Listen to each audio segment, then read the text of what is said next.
from Saturday, December 5th. Thomas King III, the lead lawyer for the Amistad Project of the Thomas More Society, leading this massive new lawsuit in Pennsylvania. So walk our audience through exactly how Zuckerberg plays into this and why he's going to become a principal character in this. Well, you got to start in the beginning, Steve, with Mr. Floop, who you know. David Floop is the brains behind this whole thing. So he's Obama's guy. He's Obama's campaign guy. And so Floop ends up working for who? Mark Zuckerberg and his wife. So Floop is the planner. Floop is the guy behind the screen. So Zuckerberg, of course, is keen to throw money in here. Zuckerberg, what do you think is going to happen in a Biden administration to Zuckerberg? Nothing. And so you got Zuckerberg throwing $400 million, the equivalent of all the money that the federal government put into the states to run their elections.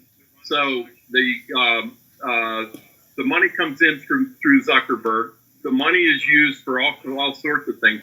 The contracts with the counties in Pennsylvania are just outrageous. The counties had to sign contracts that said that they had to do certain things. In Philadelphia, for example, it says they got to have 800 precincts up and running so they can get out the vote.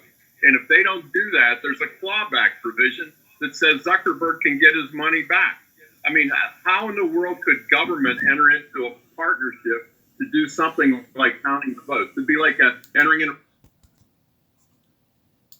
in. They violated Pennsylvania's election laws because they started processing these things in advance of the date that they're supposed to canvass them, and even the pre-canvass. So they buy these machines that Zuckerberg provided the money for. The machines are so sophisticated that they can tell the difference between an envelope that contains only a naked ballot versus an envelope that has a ballot in an envelope. So they can tell whether there's an envelope inside or not. And when they figure out that the weight is different, that's how sophisticated they are. They notify the political parties. And when they started doing this before they got caught doing it, they're notifying the Democratic Party, not the Republican Party. And they're telling the political parties and the candidates to get a hold of Steve Bannon and tell Steve that his ballot's no good. Come on in and fix it. We got pictures in our lawsuit that show in Montgomery County over 2,400 ballots sitting on a cart out in the middle of the hall, unprotected by anybody, that anybody could have picked up and taken. And these are ballots that they wanted to fix. So